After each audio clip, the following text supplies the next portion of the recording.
Hey everybody, Raul here for Bass Musician Magazine, and today we have the extraordinary honor of catching up with a good old friend. We've been in touch for the longest time, Joseph Patrick Moore. Key things I want to tell you about Joseph: he's a bassist, he's a composer, he's an arranger, he's a producer, he's an author, he's an educator, he's an artistic director, and he plays bass for Cirque du Soleil Mystere. Yay!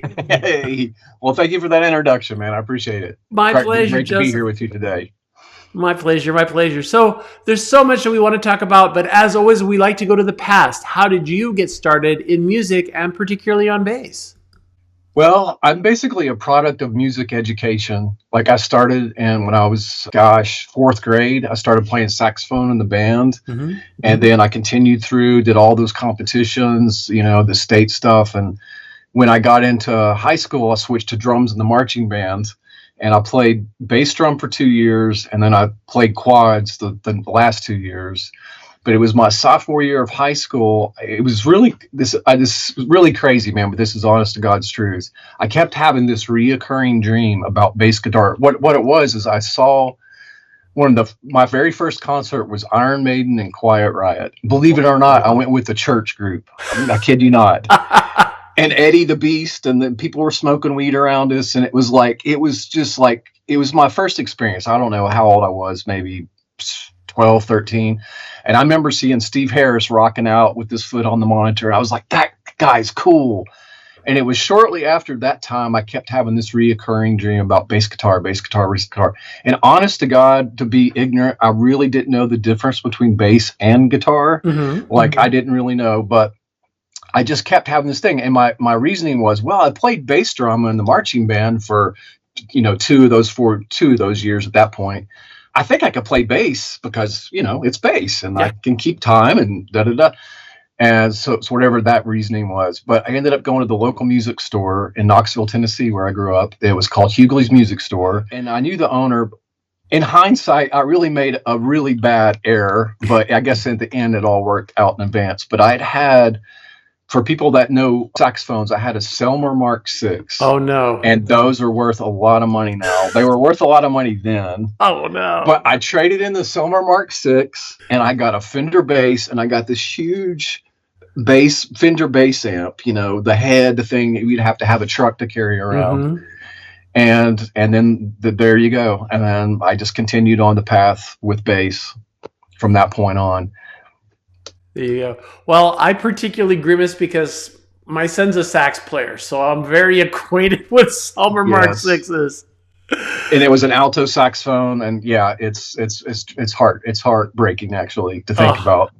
Yeah. But it is what it is. It's one of those things, lessons learned. And I know the music store owner was like, "Yeah, I'll give you a $200 Fender bass and this big bass amp. Look what I got, But a little too eager. There you go. Yeah, so, he's no longer in business anymore, so I guess karma caught up with him. I hear you. Oh well. And I don't mean, no disparaging to him. He was actually a nice guy, but he was a businessman. What are you going to do? You got to see the value in it. Now, are you self-taught or did you pursue further training? Well, I actually studied with a guy in Knoxville. He's still there. He's retired now. A guy named Rusty Holloway. And he was teaching in a place called Broadway Sounds, and it was like East Knoxville, very far away from where we lived.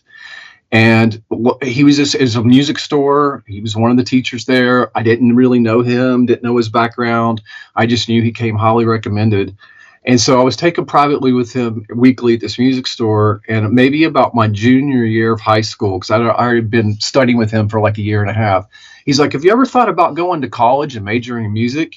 And I'm like, "No, I have never thought that." And he goes, "Well, maybe you don't know this, but I'm the instructor at the University of Tennessee in Knoxville, and I'm the bass instructor there. And I think you should do this, and I'll help you get an audition, and we'll go through the whole process. We'll start now a year in advance."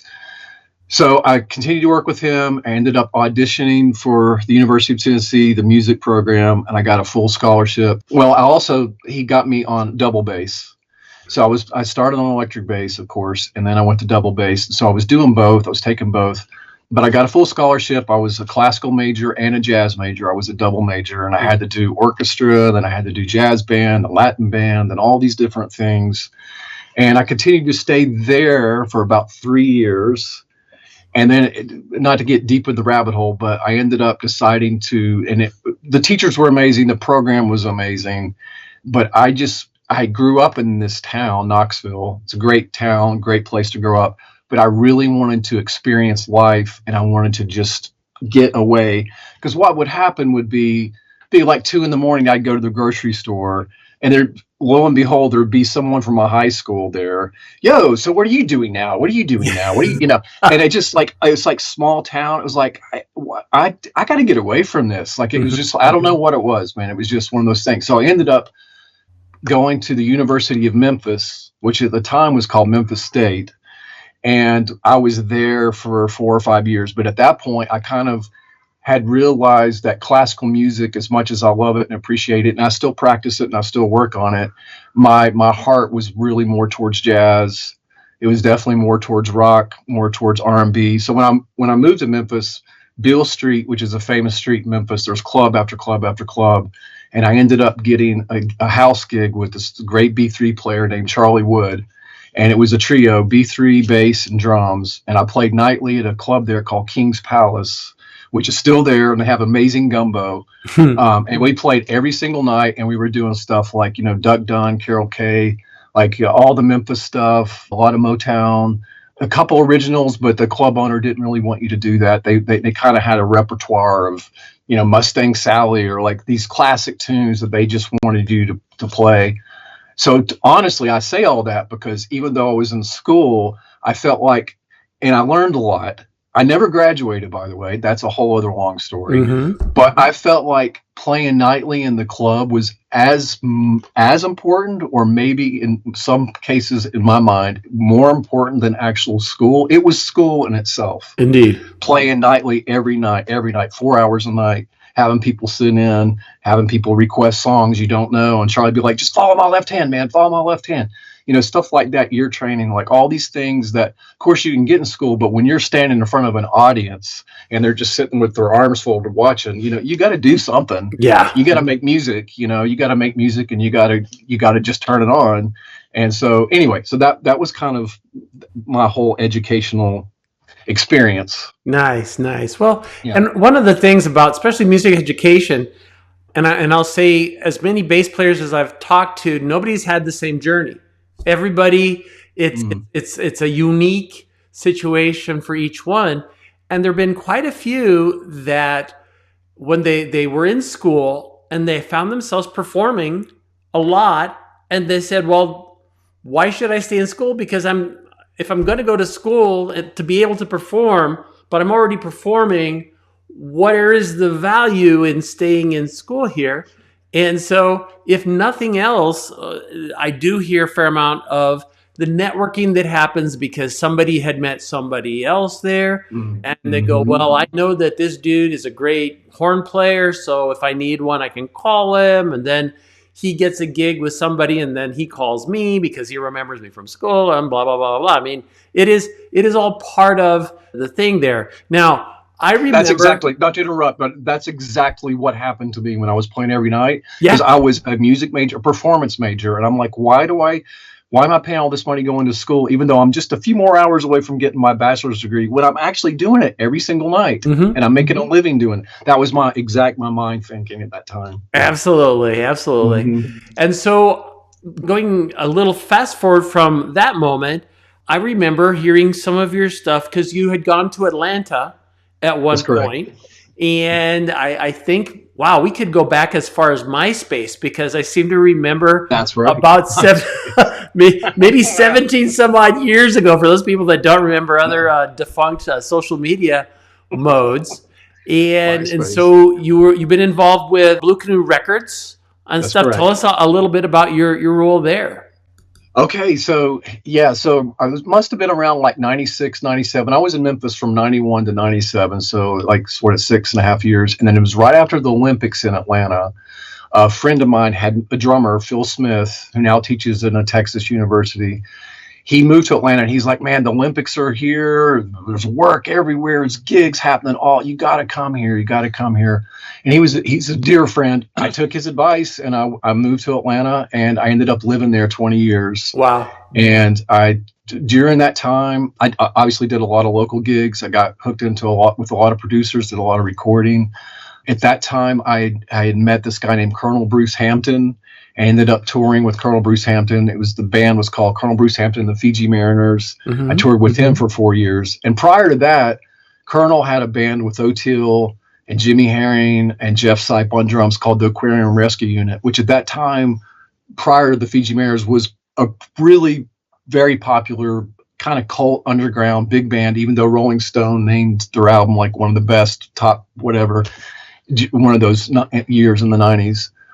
So yeah, just lots of experiences. I could tell you a lot of different things, but ultimately around it during this time too, I was putting out my own music and I was writing a lot, dabbling in recording gear, and I ended up putting out some solo projects. Mm-hmm. And in 2003, I basically ended up, the short version is I started a label called Blue Canoe Records. And so Blue Canoe is actually my record label. And I've had it now for 22 years, but it was a direct result, ironically, from Peter Erskine, because the great jazz drummer Peter Erskine who played with Weather Report. Because I remember I had this CD, and I was like, I'm gonna shop this CD, and I probably had it really. I've since discontinued that CD. You will probably never find it, because I've grown a lot since then, and I probably had no business putting it out to begin with, because it's really not that good in my opinion now, looking back on it. But I got this record label book, and I started just sending out letters and CDs and da-da-da. And of course, I got a few rejection letters, and I got mostly no responses. But Peter Erskine took the time and actually wrote a letter and said, the time is now, and you can do this, and you should think about, and this was it was right before the MP3 player launched from Apple. Okay. Before the iTunes store. It was like right before there. So I was like, you know what? I've struck out everywhere else. Screw it. Why not? I want to put this out. And so I'm going to find a way to do it. And I've got Peter's blessing, and he's given me all the encouragement I need. And so that's what I did. And then lo and behold, 22 years later now, Blue Canoe Records has kind of become a monster. It's spun into this whole monster into itself. We have probably, I should know this answer, but it's hard to keep up. 70-something artists, well over 100 releases. Jimmy Haslip's part of the label. He's highly involved. We have a new album coming up from Dave Pope, and John Patitucci's playing bass, and Mike Pope is playing piano. Ironically enough, great, amazing bass player, but playing piano. I've heard him play. It's insane, dude. It is. He's one of those guys that creates music gear, but is an incredible player. He's a musician's musician, and he's a great artist, I should say. And indeed. Then we have another album coming out from my friend D. Mark Owen, who was a Cirque keyboard player at Ka, and he has a band called Cryptic Cadet, and that's Tim LaFay's playing bass on that. So there's kind of the roster has gone from me being a no name, not to belabor the point, but I would have friends come to me and go, hey man, I know you put out your album. I don't understand copyrights, or I don't understand publishing. Can you help me with this? Hey, would you want to put it on your label? Sure, I'll help you. And so I had friends of mine that were really good musicians that are still on Blue Canoe, but it started from just kind of my network, my circle. And then one thing led to another, and I met Jimmy Haslip, and then he started introducing the level of the whole experience of Blue Canoe has just continued to blossom and blossom and blossom and grow. But I had no intentions of I want to be a record label mogul. Like that was never, and I'm not that, but I'm just saying I had no intentions of I want to start this label and be a cigar stomping, coat and tie kind of a guy. I had zero into. So where it's at now, Blue Canoe, just to summarize this whole thing, basically the label's active. We're going to continue to put things out, but we're not adding any new artists to the label. So basically anyone who's on the label right now, that's the team. And if they have new projects and they want to continue to work with us and vice versa, then we'll continue down that path. Nice. That's the long answer. Well, and it is very interesting how that's a whole other rabbit hole when you look at record labels and their role in music in general, because especially you look 60s 70s.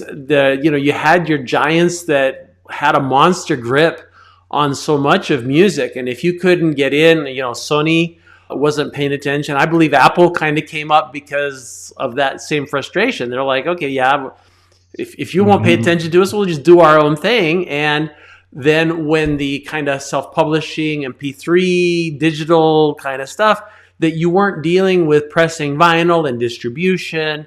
And I remember I played with the group, long story short, but we'd gone to one of the warehouses and they had boxes and boxes of 8-tracks.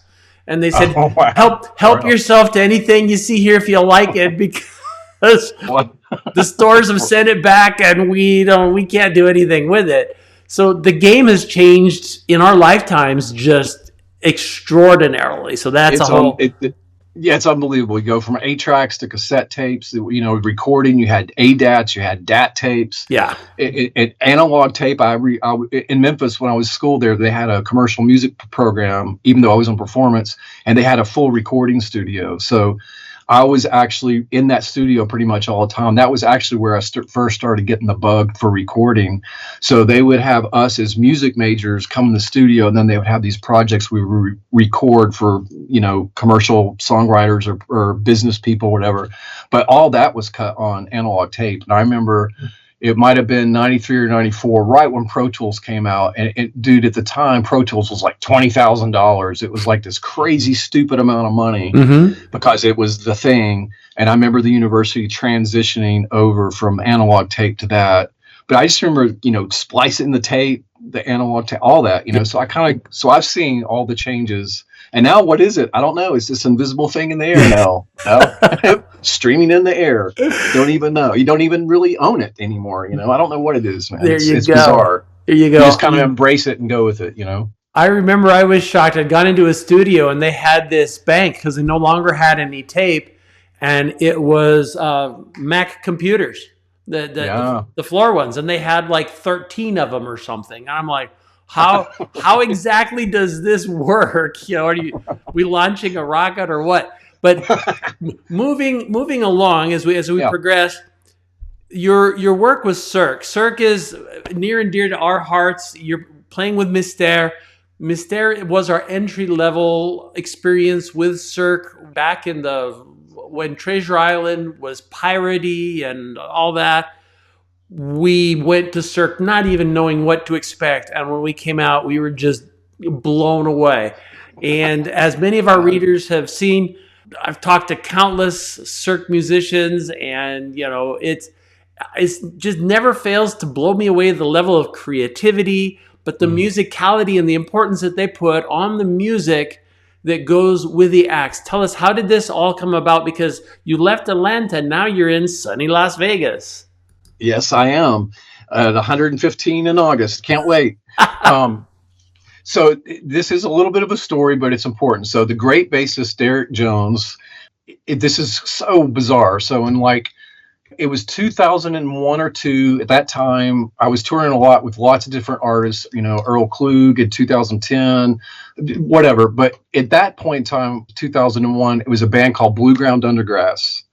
And it's no longer, but it was like a 8-piece hippie jam band, pedal steel with distortion and banjo. The Johnny and Jeff Mosier, great singers, very Appalachia. They had kind of had the whole thing, but we had a thing going. We had a tour bus, and we were all over the country. And we played this festival in Austin, Texas called the Old Settlers Festival.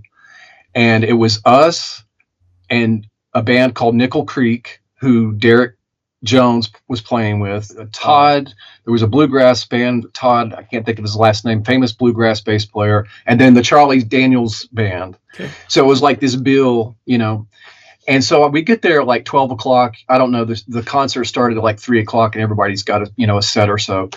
And Derek's over there in the corner outside in the field with this weird shaped bass, and lo and behold, I had one too. It's kind of like, I don't know if you can see back here in this corner, yes. It's an electric upright bass is what it is. But it was weird looking. The one I had was weird. The one he had was weird. And we were like, oh, dude. Yeah. And so we connected, never met this guy before, ended up going on his tour bus, and we just hung out all day, struck up a friendship, talked music, talked life. And that was it. Mm-hmm. And then Facebook comes along, and all of a sudden I'm scrolling through, and I remember seeing this guy with the mohawk and those weird glasses. I go, I know that guy. Wait a minute. That's the guy from the Old Settlers Fest. Friend request. And I sent him a little message. That was it. We just kind of kept in touch. So fast forward now to about 2017, I knew I wanted to leave Atlanta. I could have planted my flag there and continued to make music and do things, but I just wanted to experience more out of life, kind of. I don't know how to explain it.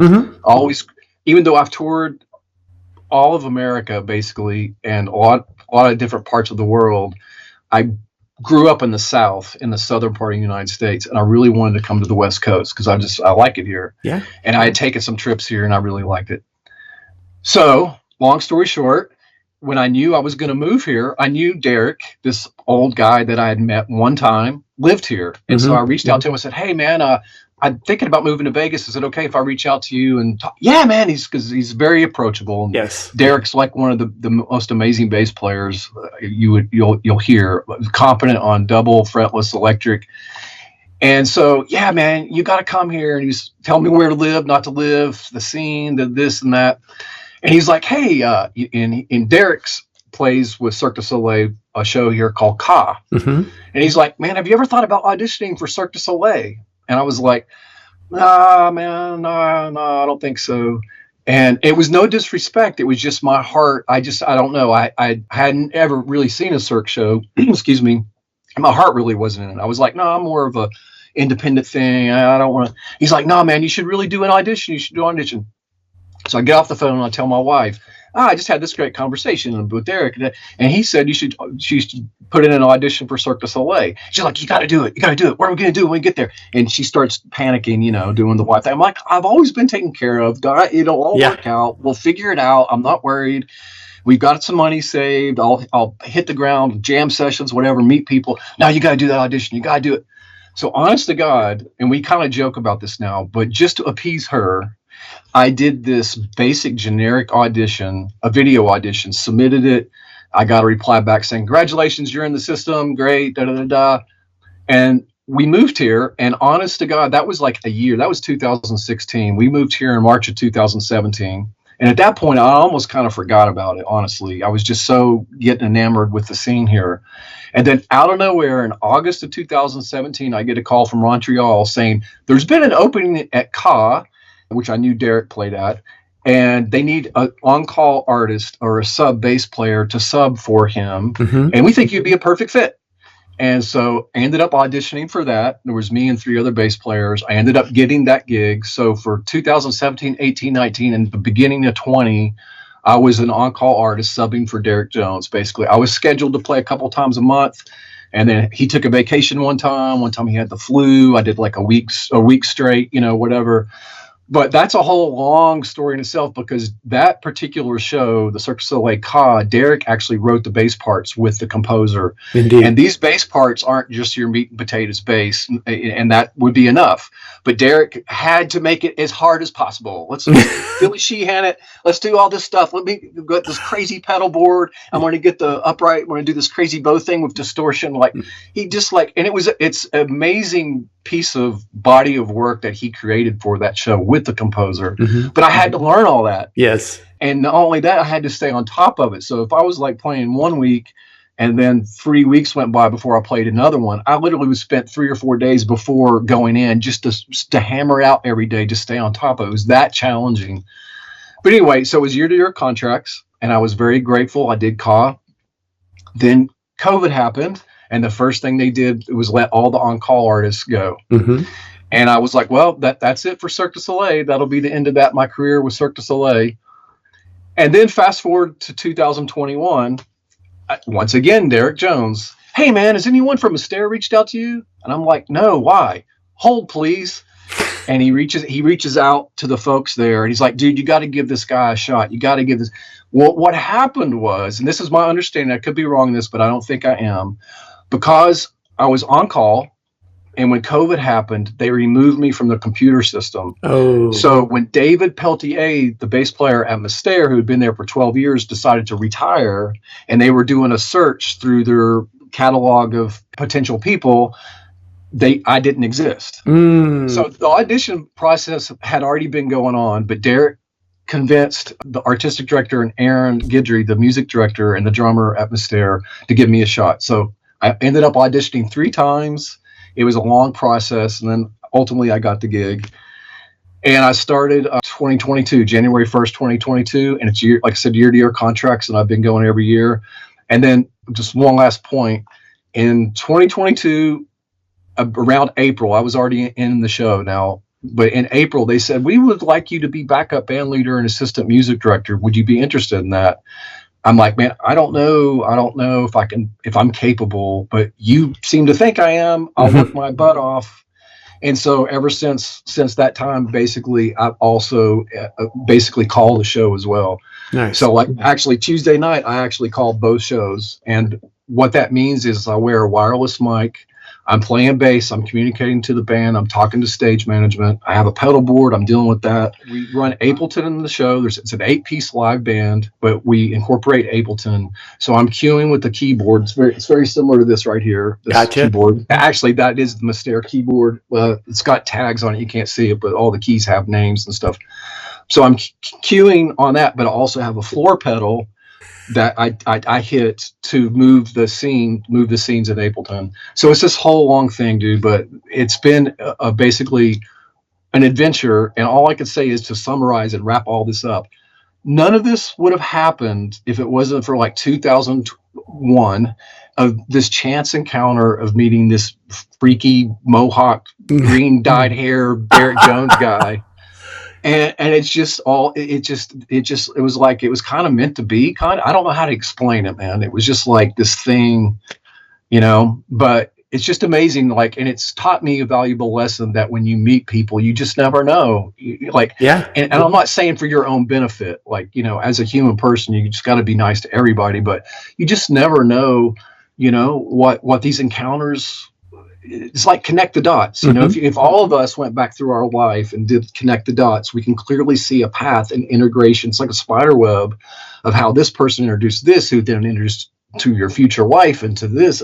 It's like, it's crazy, But the long and short of it, I'm at Mystere. That's what I'm doing now. Last year, I played 476 shows, and I'm on par to do the same thing again this year.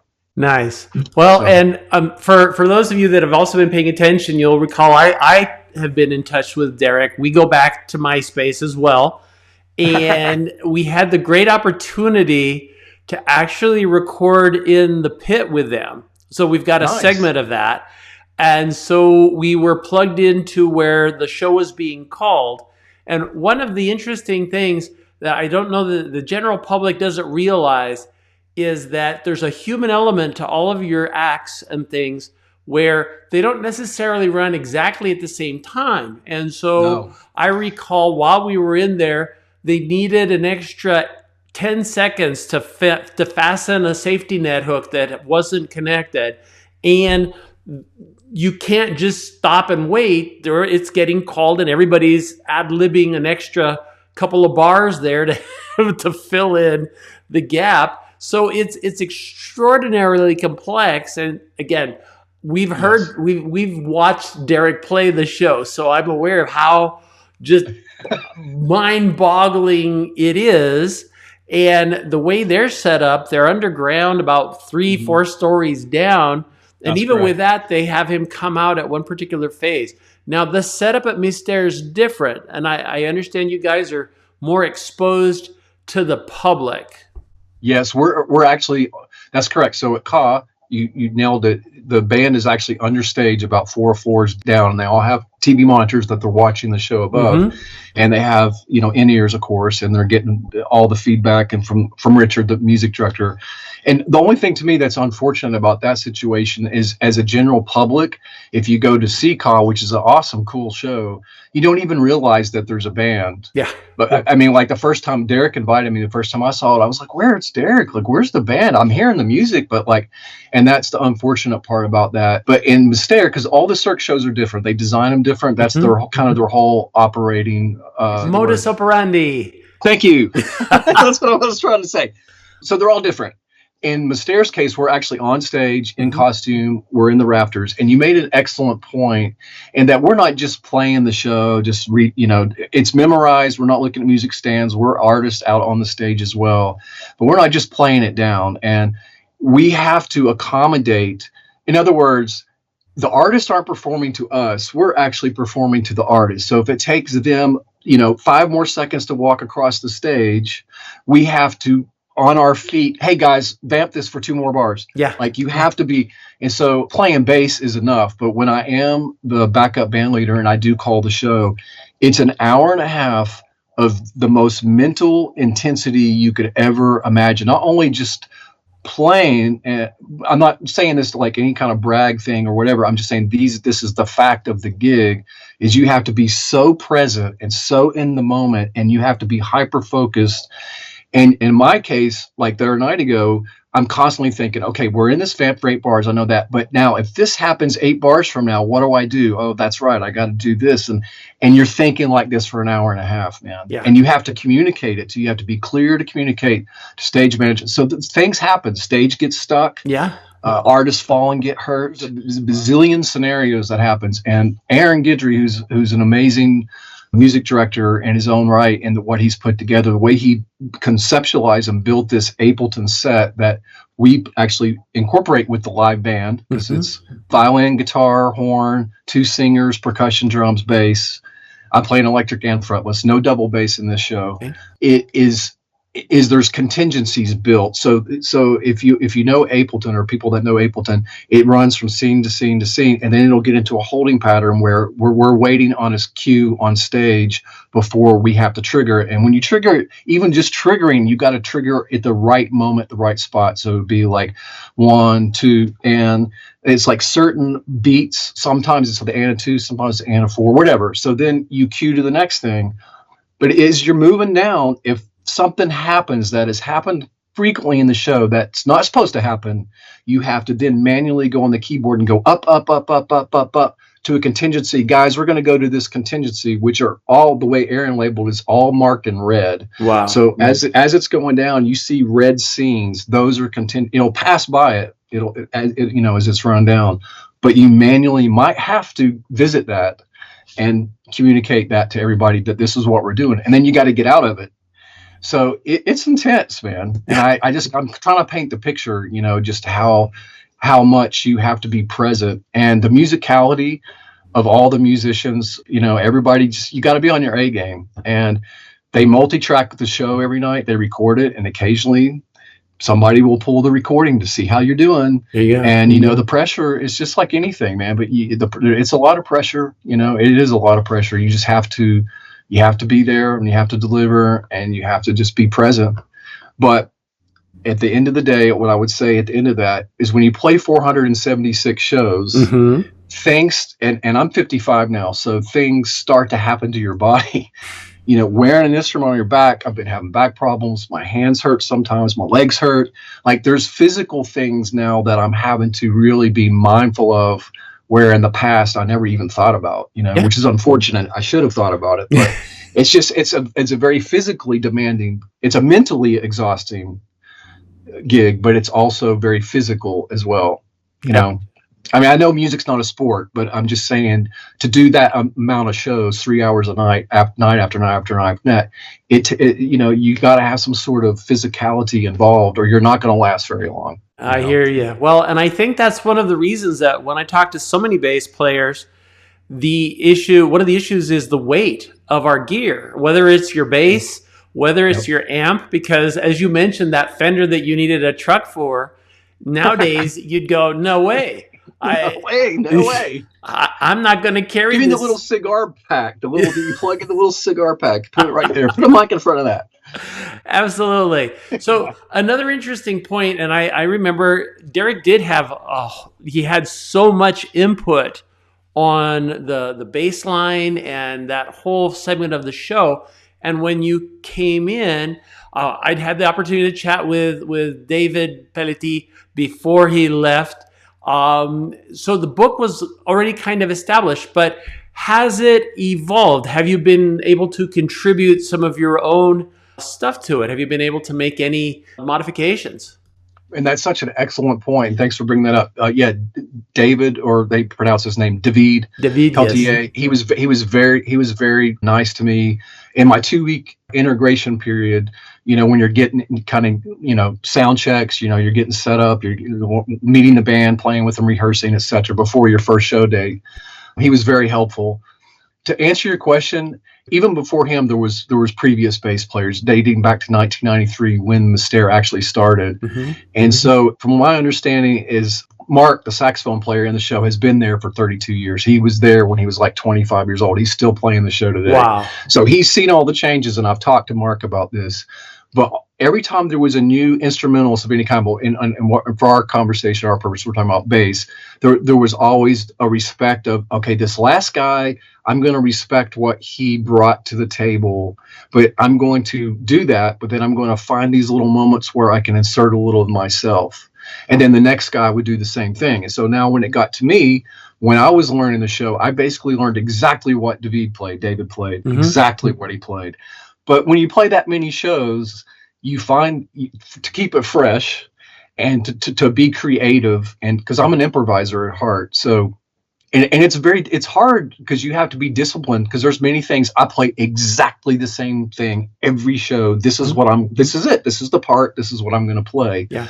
But there might be 2 bars in that I don't know what I'm going to do, and that's my moment. Okay, when it gets here, I'm going to improvise a feel. It's different every night. Sometimes it's good, sometimes it's not so good.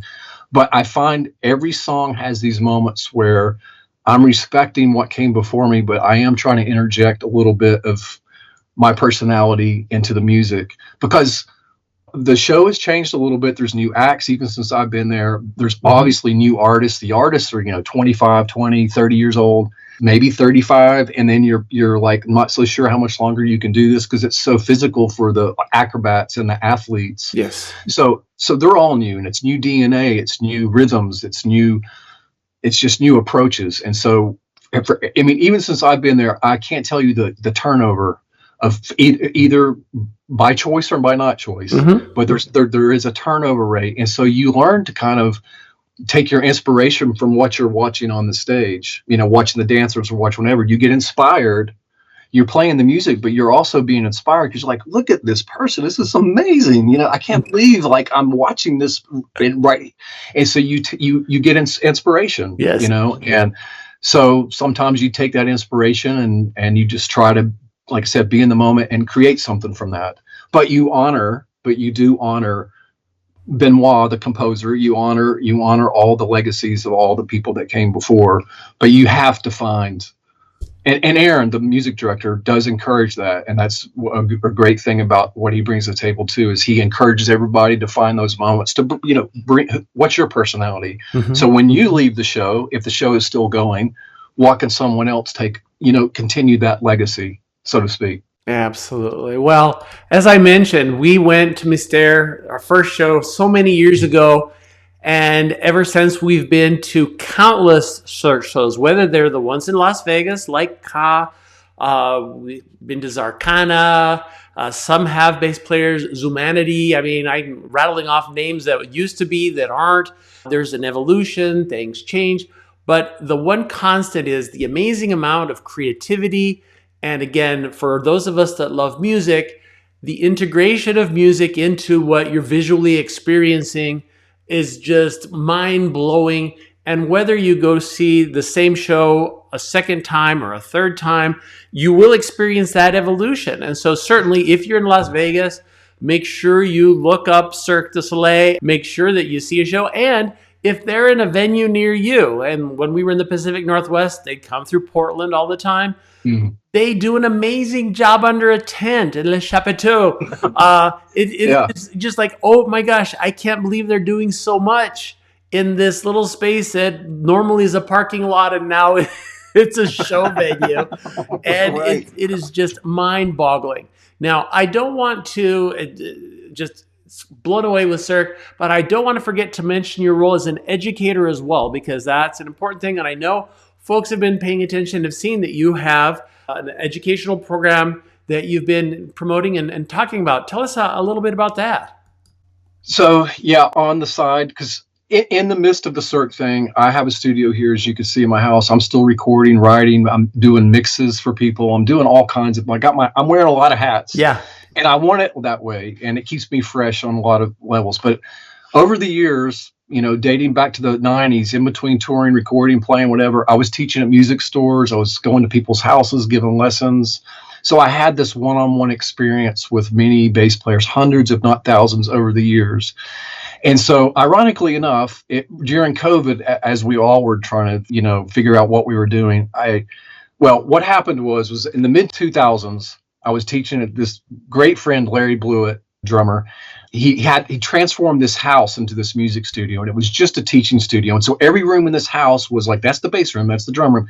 It was amazing. It was just like his dream. And I was teaching probably, I think at that time I had maybe 20 students. I taught 2 days a week or something. And I went to him and I said, man, I really love you and I love this opportunity. But if I have to teach little Johnny the C major scale again for the third month in a row and he forgot his books again, I think you're going to hear about me on CNN News because I'm going to strangle him with my bass string or I'm going to poke his eyeballs out. I said, man, I love education. This is where I came from, as we talked about earlier. I'm a proponent 100%, but dude, I'm burned out. I can't do this anymore. So I quit teaching. And then we get into COVID. And then I have people reach out, hey man, are you interested in giving a Zoom lesson? And I'm like, well, I need the money. And I hadn't done it in a while. Maybe it'd be good. It'd be fun. So I kind of got a few students going through that. I wasn't really looking for it. And then at the end of that, I started thinking about, it was like, as much as I respect music education, and like I said, that's where my heart came from, I really don't want to teach anymore. I just don't.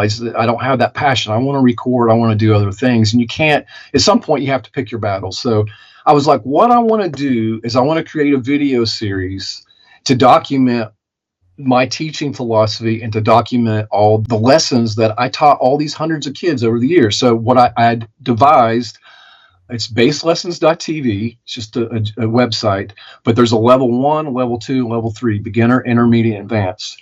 And what's ironic about this is I did this in August and September of 2021. I did the beginner series. It's like 25 videos. I did the intermediate, another 25 or so videos. And I was just about to start the advanced one when Derek said, hey, has anyone from Mystere reached out to you? And then when I got the audition, I was like, shutting down bass lessons right now, and I just went to Cirque World 100%. Mm-hmm. And once I got the gig and got the backup band leader and things started rolling, I was like, I never did release those video lessons, and it would be a shame if I didn't, because I worked so hard at doing that. But I got to do this advanced part. When am I ever going to have time? I really don't want to do it, but when am I going to have time to do it? So back in January, we had a 2-week dark. And I made it my mission to finish it. So I recorded another, I think it's 28 video lessons, the advanced part, edited it all, 2-camera shoot, the whole thing, and then decided to launch it. And so it's up there. So if people want to take lessons from me, I guess the answer would be I'm no longer teaching, but you can go to basslessons.tv mm-hmm. and you can get the bundle of all of them, or you can just pick and choose wherever you feel you want to get. So that was kind of the long and short of it, man. I just wanted to document it one last time, because I felt like the thing I learned about teaching, which was really interesting, was a lot of the one-on-ones with kids. I realized the power of the human connection and being alone in a room with somebody and the interaction that you had. And you could see kids that would just be totally like shell shocked and like very shy. Mm-hmm. And then week after week, you start to see them kind of blossom and become like a little more. And then you had kids sometimes that would be coming from divorced parents, or there would be a bad family situation. And then sometimes it would be like, okay, we're reaching a point now, it's not about music anymore. And I'd put my bass down. I'd say, put your bass down. Did you see any movies this week? Like, what's going on in your life? How's school? Because I could tell that they were like something back, so there was this human thing. So anyway, there was all those experiences. And I was like, I really want to take all that my experiences and just put into this content. And so that's what I did. Nice. So. Well, and again, usually at this point, I'm asking people what their plans for the future are, but you've got so many balls in the air. You should have a Cirque act of your own between the education and the label and Mystere. So if people want to know what you're up to, of course, you mentioned bassedlessons.tv and your website, josephpatrickmoore.com, another good place. Yes, that's primarily the source. And you can get to the Bass Lessons TV from my site as well. So perfect. And of course, Cirque. Joseph, we appreciate you taking time to share so much of your journey. It is always so inspirational. And again, each one is so unique. And I'm sure that when I hear some of these things, I can relate to whether it's your Selmer horn or what. There's so much richness there. Thank you so much for sharing. Folks, you've seen him here on Bass Musician Magazine, Joseph Patrick Moore. Thank you so much for having me.